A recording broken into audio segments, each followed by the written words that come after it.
So looking forward then to the future of New Zealand farming and rural communities, we've got nutrient limits coming.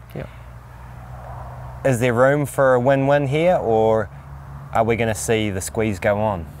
I'm the eternal optimist, so there has to be a win-win. Is there a squeeze in between times? Probably. And typically we see the pendulum in any situation swing too far one way and then too far back the other way, and we just want to kind of clamp it in a little bit and find some reality in the middle ground. If we constrain our productivity too much by constraining nutrient losses, we will severely, in my view, constrain New Zealand Inc.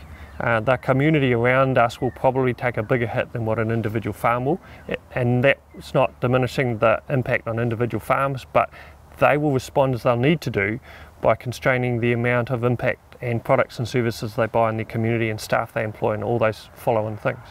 So for us, we've got to find win-win ways, because we're going to exist in our community for a long time. The land's not going anywhere, and it's good land. We can produce really well here in New Zealand. We've got a temperate climate, and my personal belief is we've got to use that opportunity, use it well. It's something unique to New Zealand. We can't export it.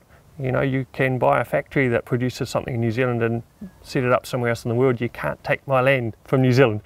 And so we have to find the win-win way for the community. We have to find a level of nutrient loss or a time frame for change that fits the reality of what's happening on farm, the infrastructure currently on farm, the systems on farm, and the community expectations. And we've got to find that right balance. It'll take time, but we're having some good conversations around that.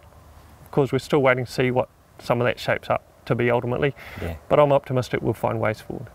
Tricky question for you. What level of payout do you think building a barn would be worthwhile? Have you done the numbers on that?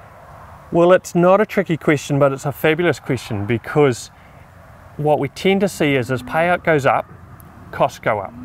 And what you're really asking is, how big a margin do I need between payout and expenses to also support the cost of a barn? And last year that margin was fairly substantial and could support that reasonably well. This year and 2 years ago and 3 years ago wasn't much space for supporting that extra cost.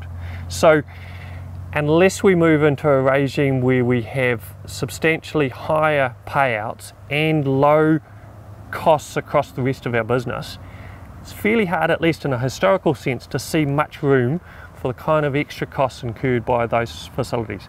Now, some farmers will always make it work really well, some farmers are making it work really well. But as a broad brush analysis of how big that margin is, it's fairly tight. Great. Which is why we want to explore what the other opportunities are. If we want to maintain productivity, then we're going to have nitrogen coming into the system and therefore nitrogen going out of the system.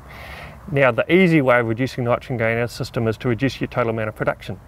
But that's not very beneficial for New Zealand Inc. in terms of how it utilises its resources. So that's why I'm optimistic that we'll find other ways, and we'll find a reasonable balance between a farming system that's pasture based and the probable impact or possible impact of that system on the wider community.